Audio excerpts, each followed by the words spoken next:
보셨을 겁니다. 뉴스나 또 신문지상에서 한번 좀 또 들었을 단어인데, 요즘은 인터넷 또는 SNS, 그 SNS가 우리가 이제 어떤 사회적인 관계망을 형성하도록 만드는 그런 하나의 시스템들 아닙니까? 개인 홈페이지도 있고, 트위터 이런 것들이 있지 않습니까? 이런 것들이 워낙 발달하게 되면서부터 그 가짜 뉴스의 영향력이 커지고 있는 것, 그게 굉장히 큰 그리고 심각한 사회적인 문제가 되고 있다라고 얘기를 하는데요. 그 가짜 뉴스라는 것이 왜 자꾸 퍼지냐 하면, 그게 개인이든 아니면 단체이든 간에 어떤 정치적이고 또는 경제적인 그런 이익을 위해서 사실이 아닌 정보를 사실처럼 이렇게 꾸며서 기사 형식으로 작성하여 배포하는데, 여기에 많은 사람들이 동요하고 또 현혹이 된다는 것이죠. 정치 분야든 사회 분야든 또 경제 분야든 스포츠 문화 분야, 이 모든 것들을 막론하고 가짜 뉴스를 만들어내는데, 그 중에 의학 분야의 가짜 뉴스 제가 몇 가지를 한번 소개해 드리겠습니다. 오해 말고 들으시길 바랍니다. 이게 진짜가 아니라 가짜라는 거예요. 첫 번째, 의학 분야에서 가짜 뉴스는 그건데, 오래된 바나나의 검은 반점이 암 예방에 좋다는 겁니다. 여러분, 우리나라에 이제 바나나 씨가 마르겠죠? 그 바나나 오래 두면 검게 이렇게 바뀌잖아요. 그 검은 반점, 그 껍데기를 먹으면 암이 예방된다, 그런 가짜 뉴스가 있었다는 거예요. 그리고 귀에 양파 조각을 넣으면 귀병이 치료된답니다. 한번 해보시기를 바랍니다. 정말 그렇게 되나? 귀가 아플 때 양파 껍질을 잘라서 귀 속에다 넣으면 그 귀병이 치료된다. 이것도 가짜 뉴스고요. 그리고 심장마비에는 헛기침이 좋답니다. 심장마비에는 뭐가 좋다고요? 헛기침. 헛기침이 뭡니까? 그냥 이렇게 하는 거. 굉장히 거슬리는 헛기침. 이것도 가짜 뉴스고요. 그리고 술 마시는 여성이 안 마시는 여성보다 건강하다라고 합니다. 이걸 만약에 여러분들이 진짜로 생각했을 때에는 아침 저녁으로 한 잔씩 하시겠죠? 가짜 뉴스라는 거예요. 여러분, 이런 가짜 뉴스가 가져오는 여러 가지 문제가 있겠지만, 그 중에서 가장 큰 문제는 그 가짜 뉴스 때문에 실제 진짜 뉴스의 권위마저도 떨어질 가능성이 굉장히 크다는 겁니다. 그러니까 사실을 이야기해도 사실대로 믿지 않고, 저희가 뭘까? 저 베일에 쌓인 의도가 뭘까? 저 속내는 아무도 모를 텐데 라고 하면서 한꺼풀 두꺼풀 쓰고 본다는 것이죠. 저는 어렸을 적에는 그 어른들의 말들을 잘 이해 못했는데, 뉴스에서 또는 신문에서 어떤 정치적인 또는 경제적인 이야기가 나올 때 그걸 액면 그대로 잘 받아들이시지 않더라고요. 특별히 어떤 이슈가 사회적인 큰 이야기거리가 되었을 때 그 이슈를 돌리기 위해서 의도적으로 다른 사건들을 보도하고 다른 사건들을 또한 이슈화시키는 그런 차원에서의 뉴스들이 있다라고 하는 말들을 들었는데, 그런 생각들을 가지고 뉴스를 보고 신문을 보고 누군가가 사실을 이야기한다면 아마 우리는 누구의 말도 잘 믿지를 않을 겁니다. 여러분, 건강한 사회는 서로가 서로에게 하는 이야기에 대해서 신뢰감을 표명할 수 있어야 돼요. 사실을 사실대로 말하면 사실로 인정해줄 수 있는 그런 분위기가 있는 사회, 그게 건강한 사회거든요. 근데 그렇게 서로를 믿지 못하고 고지고대로 받아들이지 못한다면 서로를 계속 포장하게 되고 또 위장하게 되고 베일의 저희를 감추게 되죠. 여러분, 그런 사회를 사는 사람들은 얼마나 피곤하고 또 삭막하고 그 삶이 각박하겠습니까? 교회도 마찬가지입니다. 건강한 교회는 서로가 서로를 믿어주고 신뢰해주는 관계가 돼야 되죠. 내가 무슨 말을 했을 때 그 말을 사실 그대로, 액면 그대로 받아들일 수 있는 이런 관계가 참 중요한 거예요. 교회 안에서도. 근데 누군가가 무슨 말을 했을 때 저희가 뭘까? 목사님, 식사 한번 하시죠. 그럼 저 같은 경우 저희가 뭘까? 이러거든요. 식사 한번 하시죠 라고 하면은, 제가 밥 사드릴게요 라고 하면은 밥만 사드리는 것으로 끝나는 거 아닌 것 같아요. 저도 노력하겠습니다만은, 말을 했을 때 그 말 자체로 받아들일 수 있고 그 사실 그대로를 인정해 줄 수 있는 분위기, 특별히 교회에게는 더 중요하다는 인식이 드는 게, 여러분, 교회는 진리를 증거하는 곳 아닙니까? 생명의 복음을 증거하는 공동체가 서로를 믿지 못하고 불신하고 서로의 말들에 대해서 신뢰감을 갖지 못한다면, 여러분, 우리가 무슨 염치로, 무슨 면으로 세상 앞에 진리의 복음을 믿으라고 선포할 수 있겠습니까? 오늘 제가 이 진실함이라고 하는 단어를 화두에 던지고 여러분, 그 진실함이라고 하는 단어를 염두에 두고 오늘 본문으로 들어갔으면 좋겠는데요. 이 다윗은 북쪽의 실권자인 아브넬과 언약을 맺었습니다. 그 언약의 내용이 뭐였습니까? 아브넬이 그랬죠. 내가 북쪽 지파의 관심을 당신에게 돌려줄 테니까, 북쪽의 지파를 다윗에게 돌려줄 테니까, 다윗이 이스라엘에 통합하게 되는 일에 내가 기여할 테니 당신은 나에게 높은 관직을 달라, 요직을 달라. 요직을 달라, 높은 관직을 달라라고 하는 말은 성경에 없었지만 그런 계약을 맺었지 않습니까? 이 다윗과 아브넬이. 이런 과정을 거쳐서 다윗이 이스라엘의 통합왕이 되는 일에 어떻게 보면 성큼성큼 다가가게 되는 거예요. 근데 오늘 본문에서는 이스라엘의 통합왕이 되고 이스라엘이 하나의 왕국이 되는 일에 큰 걸림돌이 발생하게 되는데, 그 일이 무산될 뻔할 뿐만 아니라 남쪽의 이스라엘과 북쪽의 이스라엘 간의 전쟁이 발발할 수도 있는 그런 상황을 맞게 됩니다. 어떤 사건 때문에요? 이 아브넬이 다윗의 군대 장관인 요압에 의해서 살해되는 사건이 벌어진 겁니다. 상황은 이렇습니다. 다윗의 군대 장관인 이 요압이 전투를 떠나요. 근데 그 전투를 떠나 있는 사이에 이 아브넬과 다윗 간의 계약이 이루어진 겁니다. 요압이 큰 승리를 거두고 많은 전리품을 획득하여 이 헤브론 땅으로 돌아왔죠. 그런데 요압의 귀에 들리는 이야기가 뭐였냐면, 아브넬이 이 땅에 왔는데 다윗 왕과 계약을 맺고 평안하게 돌아갔다라고 하는 말을 이 요압이 들어요. 요압은 다윗에게 당장에 달려가서 아브넬을 살려보낸 것에 대해서 강한 불만을 제기합니다.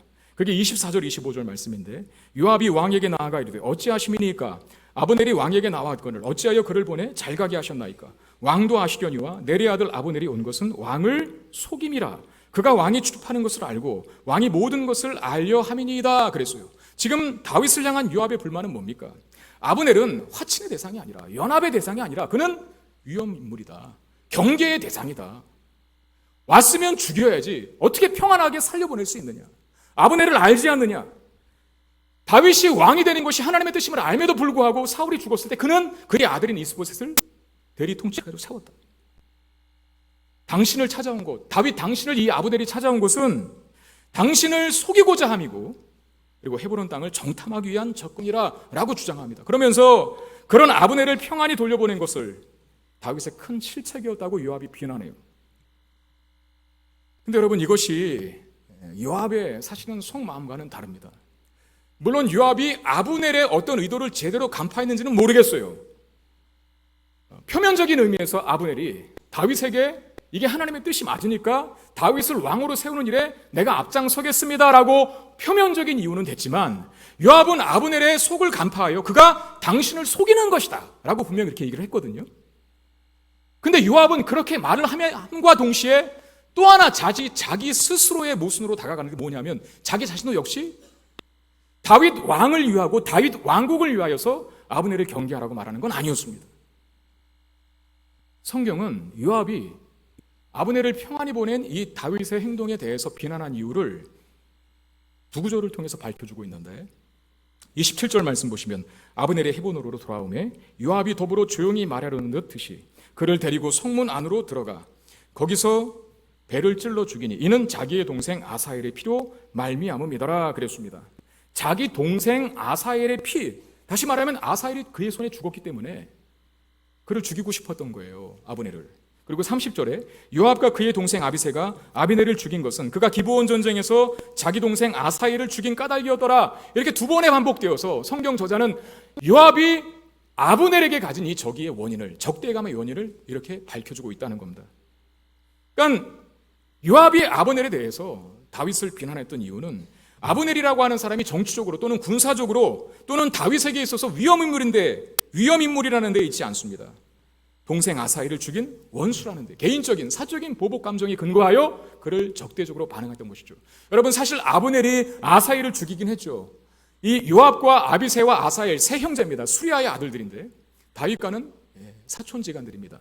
이 수리아의 세 아들 중에 하나인 마지막 막내 아사엘이 기브온에서 요압의 군대와 아브넬의 군대가 전투를 펼쳤을 때 요압의 군대가 이기고 있었지 않습니까? 그래서 도망치다가 이 아사엘이, 요압의 막내 동생인 아사엘이 굉장히 달리기를 잘해요. 도망가는 아브넬을 대열을 낚는다라고 하는 이 권력력에 빠져서 끝까지 추격하는 겁니다. 근데 중간에 돌아서 아브넬이 뭐라 그랬어요? 그만 따라와라. 내가 널 죽이면 네 형 요압의 얼굴을 어떻게 보니?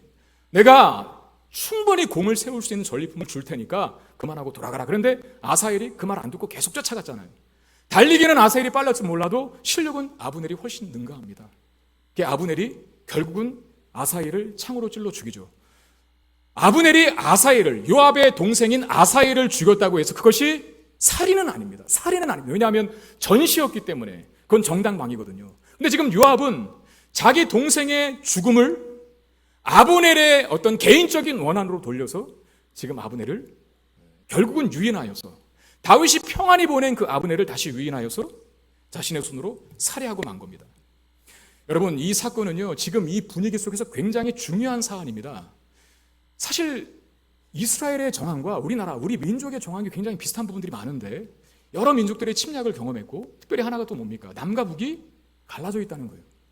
여러분, 지금 남과 북이 만약에 굉장히 평화적인 분위기 속에서 화기애애한 무드 속에서 이렇게 당사자들이, 권력자들이 만나고 좋은 분위기, 또 좋은 이야기들을 연출하는 그 상황 속에서 만약에 뜻하지 않게 어느 한 높은 사람이 한쪽에 어떤 사람에 의해서 죽임을 당하는 일이 벌어졌다라고 한다면 여러분, 그 분위기는 급격하게 냉각될 겁니다.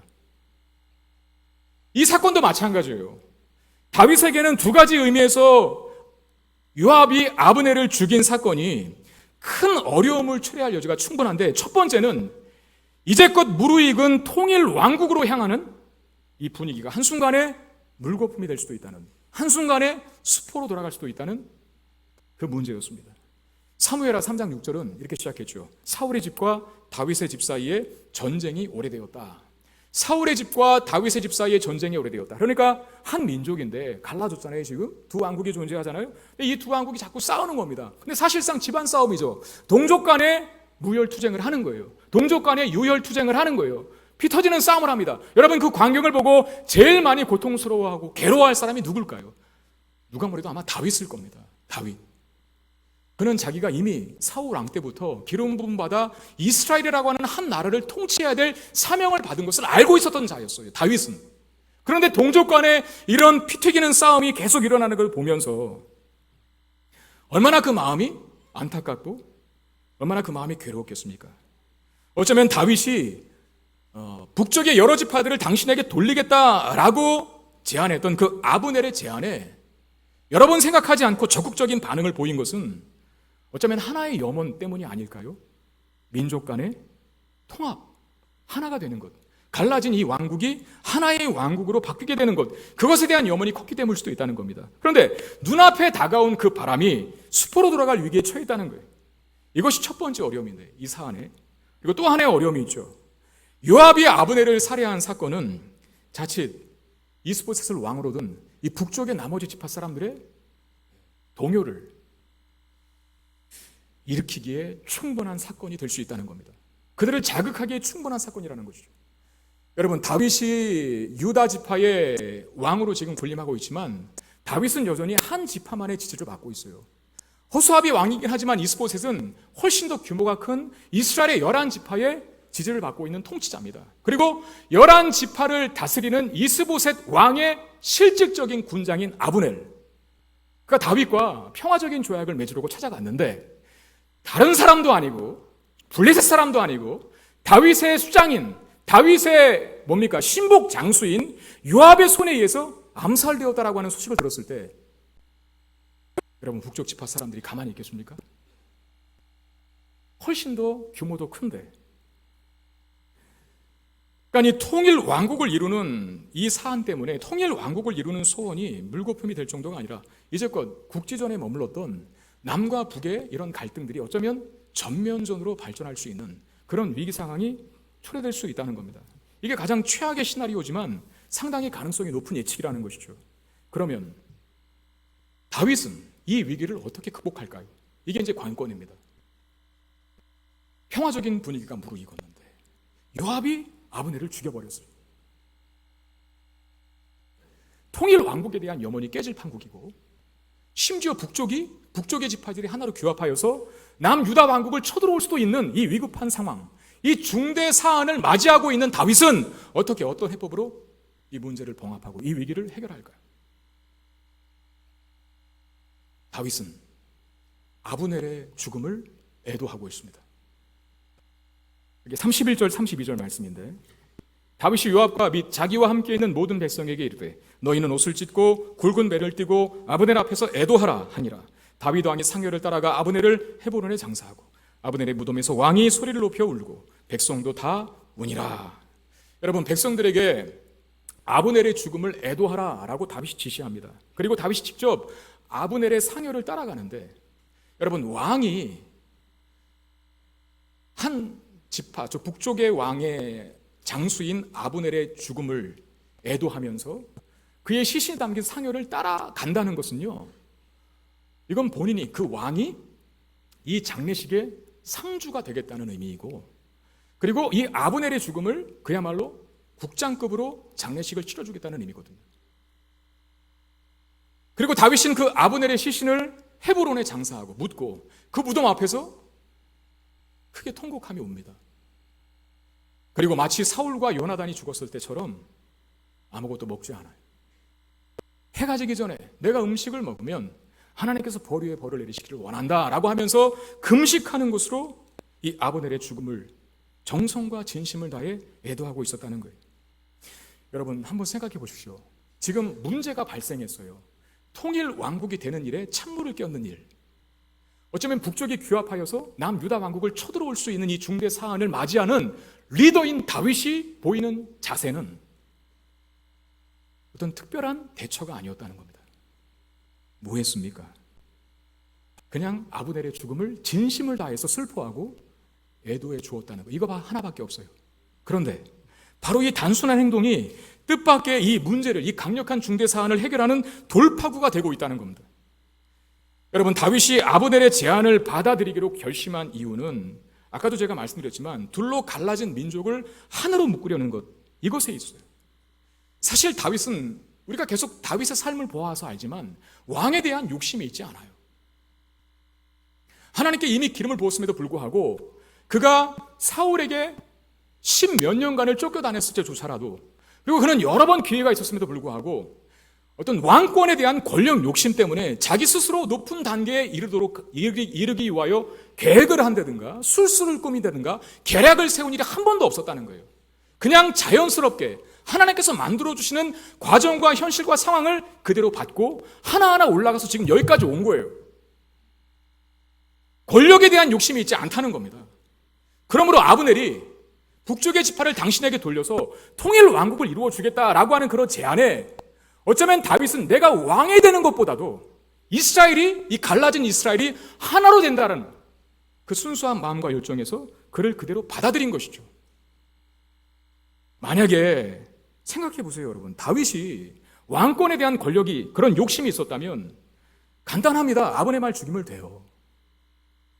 이스보셋은 허수아비거든요.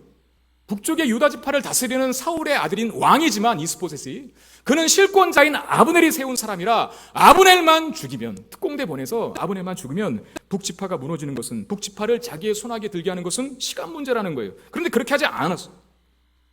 아브넬을 제거한다든지 아니면 아브넬에게 거액의 연봉을 제시하여 그를 스카우트하면 그는 단번에 이스라엘 전체의 권좌를 차지할 수 있는 위치에 있을 수 있습니다. 만약에 다윗이 권력에 대한 야망을 갖고 이 아브넬의 제안을 받아들였다면 그는 지금 이 상황에서 아브넬이 당신의, 그 다윗의 그 부하인 요압의 손에 죽은 이 중차대한 문제 속에 어떻게 반응해야 맞습니까? 여러분들 한번 생각해 보세요. 여러분들이 만약에 스스로 여러분들이 이 남유다 왕국의 다윗과 같은 위치에 있다, 이 문제를 어떻게 극복하실래요? 저는 한번 제가 제 입장에서 한번 생각해 보세요. 내가 만약에 다윗이었다면 이 상황에서 어떻게 했을까? 저는 두 가지가 딱 떨어지더라고요. 하나는 돌격 앞으로입니다. 돌격 앞으로. 어디로 갈까요? 아브넬이 죽었으니 북쪽의 지파를 공략하자, 이겁니다. 이제는 더 이상 방법이 없다. 그거밖에는 대안이 없다. 북쪽의 지파가 먼저 쳐들어오기 전에, 그리고 실세인 권력을 가진 실력자인 아브넬이 죽었으니까 남유다의 군대여 일어나라. 이제 엎질러진 물 다시 주워 담을 수 없으니 돌격하자, 이거라든가, 이거 아니면 요압을 죽여서, 그 아브넬을 죽인 요압을 죽여서 목을 쳐서 그 목을 북쪽의 지파들에게 이스보셋 왕 앞에 갖다 주는 것. 이 둘 아니면 이 문제를 해결할 대안을 저는 전혀 생각하지 못하겠더라고요. 그런데 다윗은 어떻게 합니까? 그저 아브넬의 억울한 죽음을 애도하고 있고 그의 죽음에 깊이 슬퍼했다는 것뿐이에요. 물론 이 대목에서도요, 참 이 구약 성경이 사무엘사, 우리가 사사기도 봤고 여호와서도 봤지만 내용은 참 재밌고 쉽잖아요. 근데 어려운 게 뭐냐면 어떤 논평들이 없어서 이게 어떻게 이 사건을 바라보는 것이 하나님의 뜻인지를 참 분간해내기가 설교자의 입장에서는 굉장히 어려운 일이에요. 그래, 이런 책도 보고 저런 책도 보고 이런 학자의 의견도 들어보고 저런 학자의 의견도 들어보는데 어떤 학자는 지금 다윗이 아브넬을 애도하고 아브넬의 장례를 극진히 치러준 거에 대해서 어떻게 평가를 하냐면 그가 쇼했다고 하는 거예요. 다윗이 연기했다는 거예요. 근데 그럴싸하잖아요. 왜? 아브넬이 그렇게 아깝다고, 아브넬에게 그렇게 얼마나 많은 정이 들었다고, 아브넬이 죽었다고 해서 그렇게 진심을 다하여 지극정성으로 장례식을 치러주고 애도할까? 아마도 다윗에게는 어떤 꼼수가 있었을 것이고 정적인 술수가, 정치적인 술수가 개입된 계산된 행동이라 이렇게 평가하는 학자도 있어요. 근데 저는 그렇게 생각하지 않습니다. 이제껏 다윗의 삶을 보면 다윗이 지금 이 시점에서 연기를 하고 있는 것 같지는 않아요. 그리고 또 결정적인 단서는 다윗의 이 진심 어린 애도가 사람들의 마음을 움직입니다. 한번 볼까요? 36절, 37절. 자, 우리 한번 같이 읽어보도록 하겠습니다. 시작. 온 백성이 보고 기뻐하여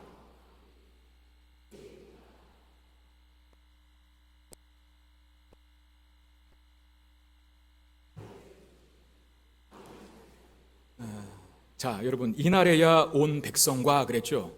그 이날에야 온 백성과라고 하는 그 온 백성은 남유다 사람들입니다. 유다 사람들. 그리고 백성과 그런 다음에 온 이스라엘이라 그랬죠? 그건 어딜까요? 그렇죠. 북쪽의 지파 사람들이에요. 그러니까 남유다 사람들이 다윗을 다시 한번 신뢰하는 계기가 되고, 그리고 북쪽의 지파 사람들까지도 다윗의 진심 어린 마음을 알게 되고 받아들이게 됐다는 것이죠. 여러분, 만약에 다윗이 쇼를 했다면 우리는 알잖아요. 저 사람이 진심인지 아닌지 알잖아요. 나에게 뭐 말할 때 여러분 모릅니까? 저는 어느 정도는 알겠던데요. 제 앞에서는 목사님 사랑해요 그러지만 그 눈을 자세히 보고 있으면 뭔가 이렇게, 여러분 제 눈 똑바로 쳐다보지 마시길 바랍니다. 잘못하면 들킵니다. 다윗이 하는 행동들, 이게 진심인지 진정 어린 행동인지 아닌지 알아요. 아니까 받아들인 거예요. 아브넬을 죽인 사람이 왕의 지시로, 다윗 왕의 지시로 요압이 그렇게 한 것이 아니라는 거예요. 남유다 사람들과 북쪽의 지파 사람들이 믿게 됐어요. 여러분, 지금 다윗은 어떤 중차대한 문제를 해결하기 위해서, 잘 들으세요, 계략과 술수에 골몰하지 않고 그냥 순리대로 행동하고 있다는 거예요. 순리대로 행동하고 있다는 말을 제가 다시 설명해 드릴게요. 뭐냐면 순리대로 행동한다는 것은 계산된 것이나 어떤 베일에 쌓인 의도에 따른 것이 아니라 그냥 물 흐르는 듯 행동하는 것이 바로 순리대로 행동한다는 말의 뜻입니다. 숨겨진 목적을 이루기 위해서 가면을 쓰고 행동하고 있지 않고, 가면을 쓰지 않았고 진심으로 아브넬의 죽음을 슬퍼했고 애도하는 마음이 있었기 때문에 그의 진심이 유다 지파뿐만 아니라 북쪽의 지파에게까지 전달된 것입니다.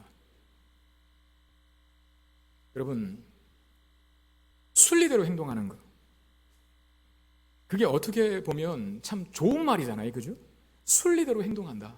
인간의 어떤 상식과 인간의 정서와 도리를 거스르지 않고 그 순리대로 살아간다는 것은 좋은 말이에요. 그런데 여러분, 우리가 사는 시대 속에서 순리대로 살아간다는 말은 제가 볼 때 지금은 긍정적인 의미보다 부정적인 의미가 훨씬 더 많습니다. 왜?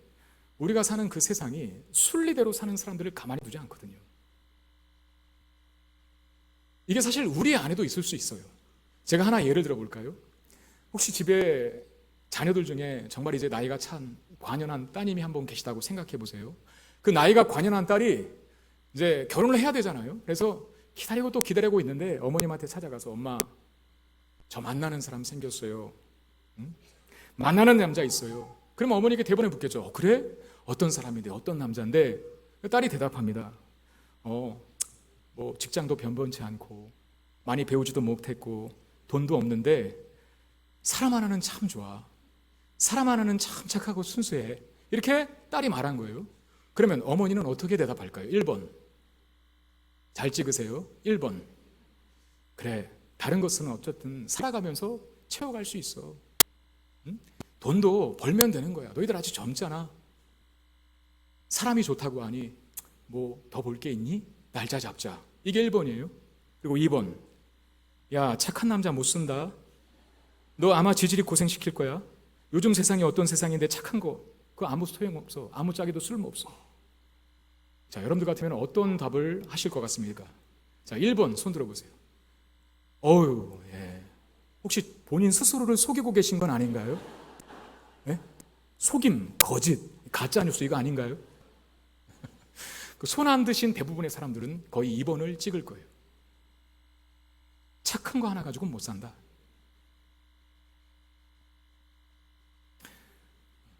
우리는 그럴 수 있지만 착한 거 하나로 된다. 사람만 되면 됐다. 우리는 그럴 수 있는데 우리가 살아가는 세상은 그렇지 않아요. 똑똑한 걸 좋아하고요. 처세에 능하고 권모술수에 능한 것이 이 세상을 잘 살게 하는 조건이라고 믿어요. 세상 사람들은. 근데 여러분, 다윗의 오늘 행동을 보세요. 아브넬의 죽음이라고 하는 이 큰 위기 앞에 어떤 계산된 술수와 모략에 의지하지 않고 단지 애도하며 단지 슬퍼하고 있다는 것입니다. 여러분, 애도한다, 슬퍼한다는 것은 어떻게 그걸 어떻게 연기합니까? 예? 마음에도 없는데 어떻게 슬퍼해요? 슬프지 않는데 어떻게 슬퍼하나요? 그리고 다윗이 마음에도 없는 짓이 아니었다, 연기를 한 것이 아니었다라고 하는 것이 어떻게 증명됐다고요? 유다 사람들도 감동했고 북쪽의 지파 사람들까지도 감동했다는 거예요. 이게 가식이 없는 거죠. 그리고 나쁘게 보면 굉장히 어리석어 보이는 방침. 지금 이런 나라의 통일 왕국에 거의 다가왔는데 이걸 무산시키고 우리의 소원은 통일, 그 민족의 염원이 담긴 그것이 현실화되기 직전에 있는, 코앞에 있는데 요압이 아브넬을 죽이는 바람에 이게 다 무산될 가능성이 생겨버렸어요. 남쪽의 지파가 쳐들어와서 유다 왕국을 아예 그냥 다 모조리 제거할 수도 있는, 이 위기 상황이 초래될 수 있는 이 중차대한 문제 속에서 리더라고 하고 있는 이 다윗이 내세운 방침은 사실 무슨 방식도 아니에요. 그냥 순리대로 행한 거 하나밖에 없다는 거예요. 아브넬이 억울하게 죽었고, 억울하게 죽은 아브넬의 죽음을 애도하고 슬퍼하는 것, 진심으로 그를 슬퍼해 주는 것, 이거 하나밖에 없었는데 굉장히 어리석잖아요. 그런데 바로 그 행동이, 이 어리석게 보이는 이 행동 하나가 위기를 봉합하고 문제를 해결했다는 겁니다. 정말 우려했던 상황이 발생하지 않잖아요. 다윗이 이스라엘에 통합하게 되는 일에 지장이 생기거나 남쪽과 북쪽 지파에 전면전이 발생하거나 그런 일이 벌어지지 않았어요. 오히려 다윗이 순리대로 행한 것 이거 하나 때문에 다윗은 유다 백성의 더욱더 두터운 지지를 받게 되었고, 심지어 북쪽의 지파의 사람들, 그들에게까지도 신뢰를 받게 되는 결과를 낳았다는 겁니다. 이 위중한 상황 속에서 다윗이 한 것이 별로 없어 보이는데 다만 진심으로 슬퍼하고 진심으로 애도하는 것, 순리대로 행한 것 하나뿐이었는데 그렇게 어리석게 보이는 계산되지 않은 단순한 행동, 이 진심 어린 행동이 위기와 갈등과 문제를 봉합할 뿐만 아니라 더 나은 결과를 가져다주는 그야말로 전화위복의 기회가 됩니다. 하나님께서 저에게 말씀하시고 이 본문을 통해서 여러분들에게 말씀합니다. 전주의 목사야, 내가 사랑하는 나의 성도야, 너 이 땅을 어떻게 살래? 라고 질문하시는 것 같아요. 하나님께서 우리에게 바라시는 이 삶의 태도와 자신은 뭘까요? 여러분, 우리는 늘 두 가지 삶의 기로에 직면합니다. 하나는 우리의 현실을, 우리가 부닥치는 이 세상에서의 삶을 말씀대로, 하나님 말씀대로 살아가라 라고 하는 이 방향, 어쩌면 이것이 제가 강조드렸던 순리대로 사는 삶, 하나님께서 원하시는 대로 해. 우리의 현실에서 맞닥뜨리는 첫 번째 방향성이 이거고요. 두 번째 방향성은 뭐겠습니까? 현실을 세상의 방식대로 살아라, 이거죠. 우리는 항상 이 두 가지 상황에 직면해요. 세상의 방식대로 살라는 건 뭡니까? 좀 감춰, 좀 속여, 계략과 술수를 동원해라, 위장해. 이게 세상의 방식 아니겠습니까? 불행하게도 우리의 현실은 말씀대로 살기보다는 세상의 방식대로 사는 것이 더 현명해 보이고 적합해 보일 때가 많다는 거예요. 강자에게 약하고 약자에게 강한 것이 잘 사는 것처럼 보여요. 윗사람에게는 아부하고 아랫사람에게는 군림하는 것이 세상 사는 이치로 보이죠. 여러분, 약삭빠름이라고 하는 말, 처세에 능하다는 말, 권모술수에, 그리고 술수와 모략에 탁월하다는 이런 말들이 굉장히 안 좋은 어감이잖아요. 비인간적인 것 같고 악한 것 같고 사악한 것 같고, 그런 말들이 부정적인 어감으로 다가오는 것은 맞지만, 근데 그렇게 사는 것밖에는 도리가 없다는 것을 인정할 수밖에 없는 시대로 우리가 살고 있어요. 약삭 빠르고 조금은 권모술수에 능하고 처세에 탁월해야만 잘 먹고 잘 살 수 있을 거라고, 더 높은 곳으로 갈 수 있을 거라고, 누구에게도 무시당하지 않을 거라고, 그렇게 가리키는 것이 세상이고, 실제 세상은 그런 생리로 살아가고 있어요.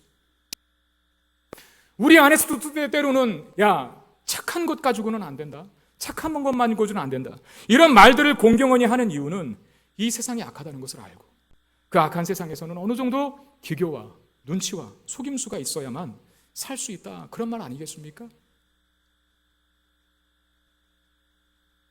제가 동역했던 한 어느 목사님 한 분이, 그때는 부교육자 때였죠.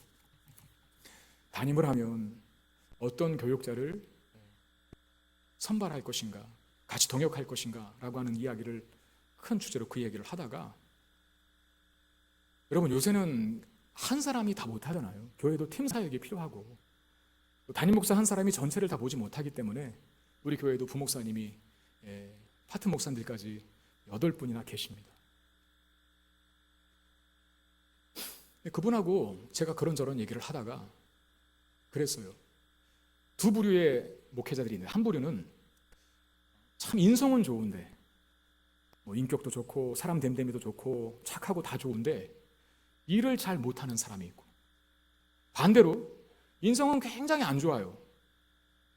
저게 목회자가 맞나 싶을 정도로. 그런데 일은 또 끝내주게 잘해요. 이런 부류가 있을 때 목사님은 어떤 사람하고 일할 겁니까? 라고 물어봐요. 당신은 어떻게 할 건데요? 물어봤어요. 그분은 2번 고민하지 않고 그렇게 대답하더라고요. 저는 인성이 덜 됐어도 일 잘하는 친구와 같이 목회할 거라고. 여러분, 저는 어떻게 대답할까요? 저는 어떨 것 같아요? 우리 부목사님들을 보시면 압니다. 우리 부목사님들은 일을 잘 못하셔요. 근데 인성은 좋아요. 일도 잘 하십니다. 훌륭하시고요. 저보다 나아요, 다들. 제가 우리 부목사님들을 뽑을 때, 같이 이제 청빙 제의를 할 때, 저는 물론 다른 것도 봤죠. 어떻게 다른 걸 안 볼 수 있겠습니까? 근데 가장 중요하게 본 걸 뭐냐면, 저분들이 얼마나 진심을 갖고 있는가, 그리고 얼마나 순수한가. 근데 여러분, 하나님은 하나님의 일을 어떤 기교로 하시지 않더라고요. 그 사람이 가진 어떤 스펙이나 실력이나 경험이나 학력으로 하지 않더라고요. 그 사람이 하나님을 향하여 얼마나 순수하고 순결한 열정을 가지고 있는가. 제가 뭐 인성이 좋기 때문에 인성이 좋은 사람을 뽑다, 그런 건 아니에요, 절대. 저에게는 그런 확신이 있어요. 실력과 능력 이전에 하나님 앞에 자기를 정직하게 살필 수 있고, 하나님 앞에 진심을 가지고 있는 사람은 반드시 하나님 들어 쓰시거든요. 그런 하나의 기준, 그런 믿음이 있었기 때문에 제가 동역자들을 이렇게 선발하는 기준도 굉장히 큽니다. 저에게는 그런 믿음이 있기 때문에 그래요.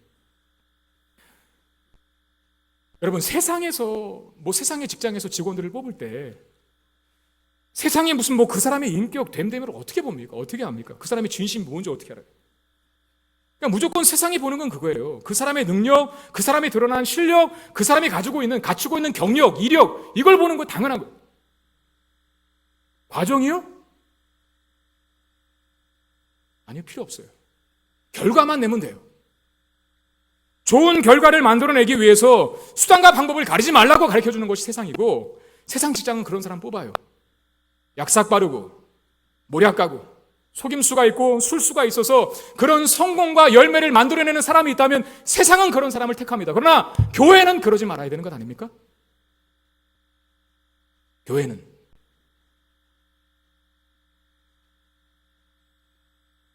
여러분, 이게 우리의 사실 복음이에요. 왜 그렇습니까? 우리는 순리대로 살아도 하나님이 우리의 인생을 책임지기 때문에 결국은 우리가 가는 곳은 승리와 열매와 영광의 자리거든요. 그리고 순리대로 산다는 것은 복잡하게 이것저것 따지고 계산하고 머리 쓰고 머리 굴리고 수싸움하고 기싸움하고 그거 안 하겠다는 거잖아요. 그냥 단순하게 살겠다는 거예요. 하나님이 가라고 하시면 가고 멈추라고 하시면 멈추겠다. 이게 하나님 뜻이 아닌 것 같은데 가지 않겠다. 하나님 뜻이 맞다면 그냥 가겠다. 얼마나 단순해요, 그 삶이. 근데 여러분, 세상 사람들의 삶을 보십시오. 단순합니까? 머리 싸움이에요. 기싸움이에요. 수싸움이에요. 그렇게 살아가는 것이 얼마나 피곤하겠습니까? 사람을 진심으로 대하지 못하고 말을 고지고대도 듣지 못하는, 그들도 그들이 알아요. 그 삶이 피곤하다는 것을, 힘들다는 것을.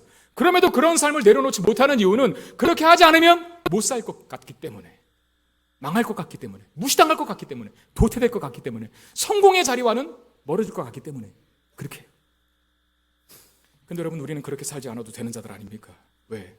우리는 우리의 성공, 우리의 인생의 성공과 행복을 우리가 만들어내는 것이 아니라 하나님께서 주시는 것이라고 믿고 있기 때문 아닙니까? 우리의 인생의 성공과 행복은 하나님이 만들어주시는 것이지 내가 만드는 것이 아니라는 겁니다. 이스라엘 백성들이 광야 생활 때 하나님 앞에 계명을 받았어요.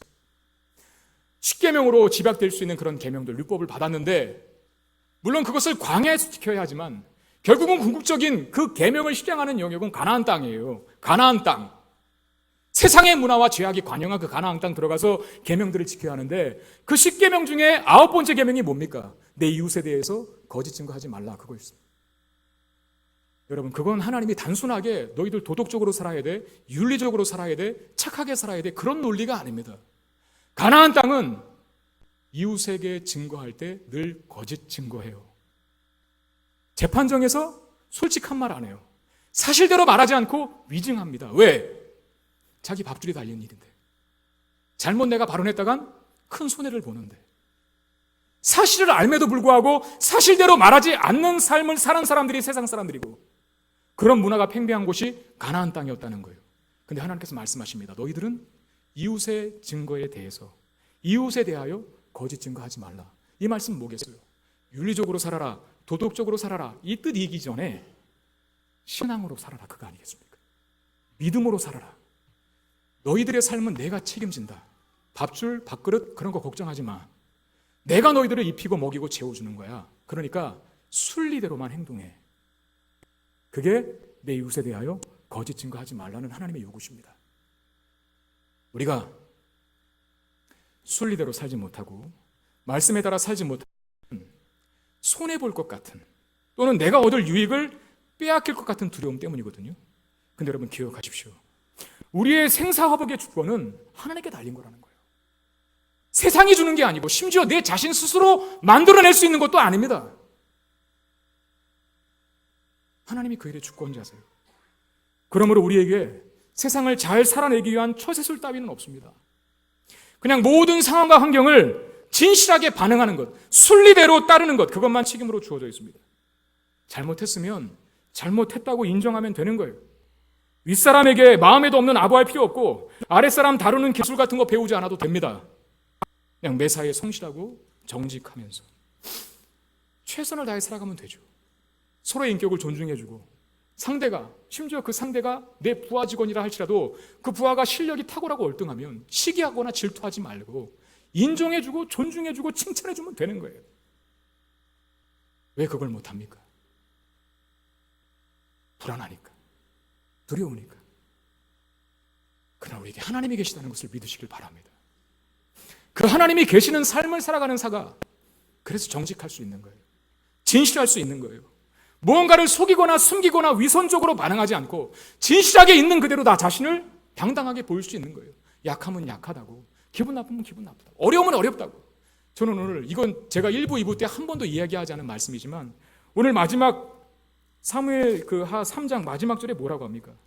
38절 39절에 보면 왕이 그의 신복에게 이르, 이 신복은 부하들이거든요. 다윗 왕이 그 부하들 앞에서 뭐라고 지금 이야기하는 거 보세요. 오늘 이스라엘의 지도자여 큰 인물이 죽은 것을 알지 못하느냐. 아브넬의 죽을 말하겠죠.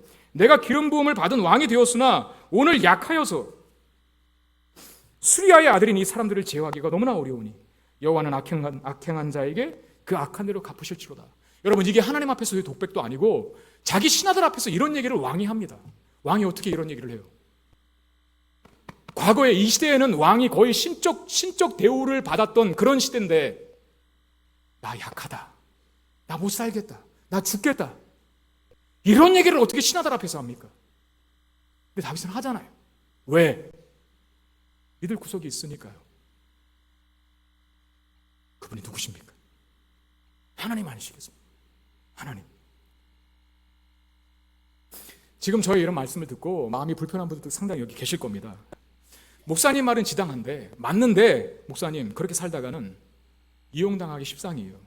만약에 그런 질문을 저에게 던지는 분이 있다면 저는 그분들에게 이렇게 답하고 싶습니다. 그냥 이용당하고 사세요. 이용당하고 사세요. 왜?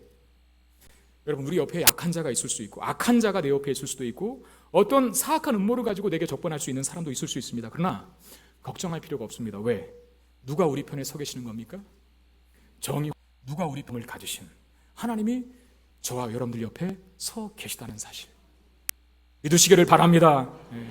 무엇이 다윗으로 하여금 이 위기를 극복하게 했는지를 보십시오. 다윗은 계산을 하고 머리를 굴리고 주판을 튕기지 않았습니다. 그냥 순리대로 행했습니다. 인간의 진심과 도리에 근거하여 행했습니다. 그것이 문제를 해결했을 뿐만 아니라 다윗을 더 높은 곳으로 올려놓았습니다. 하나님이 우리를 높여주십니다. 그걸 아는 자의 삶의 특징 중에 하나는 거짓된 행동을 하지 않는다는 거예요. 남을 속이지 않는다는 거예요. 위선과 가식적으로 살아가지 않는다는 거예요. 초세수를 동원하지도 살기 위해 계산을 하지 않습니다. 도덕적인 책임감 때문이 아니라 그렇게 하지 않아도 하나님께서 나의 삶을 책임지신다는 믿음이 있기 때문에 그렇게 살 수 있는 것이죠. 말씀 맺겠습니다. 내 실력으로 살려고 하지 말고 하나님의 일하심과 인도하심에 우리의 생애를 맡길 수 있게 되기를 바랍니다. 그래야 정직하게 진실하게 마음을 숨기지 않고 평안하게 살아갈 수 있는 것 아니겠습니까? 그리고 결국은 그렇게 사는 사람이 승리해요. 오늘 진심으로 살아간 다윗에게 위기가 오히려 도약의 발판이 되었던 것처럼 하나님 앞에 진실하고 정직하고 숨김없이 살아가 그런 삶을 사는 자들을 하나님 높여주셔서 위기도 문제도 해결하게 만들어주시고 결국은 더 높은 곳, 더 영광스러운 곳으로 세우신다는 것입니다. 하나님께서 우리의 삶을 책임지신다는 이 믿음을 가지고 정직하게 사심 없이 그리고 순리대로 사는 저와 여러분 되시기를 바랍니다. 우리의 삶의 놀라운 발전과 성장을 확인하게 될 것입니다. 기도하겠습니다. 하나님이 계시다는 사실을 믿는 믿음으로 우리의 현실에서 반응하며 살아갈 수 있도록 도와주옵소서. 하나님, 없는 자들처럼 속이고 꾸미고 포장하는 자들이 아니라 진실하게 신실하게 그리고 정직하게 우리의 자신의 삶을 살아가게 하셔서 하나님 때문에 그렇게 살아가는 자가 어디까지 높아지는가, 하나님 우리의 이 삶을 통하여서 세상 가운데 보란듯이 나타내 보이게 하여 주시옵소서.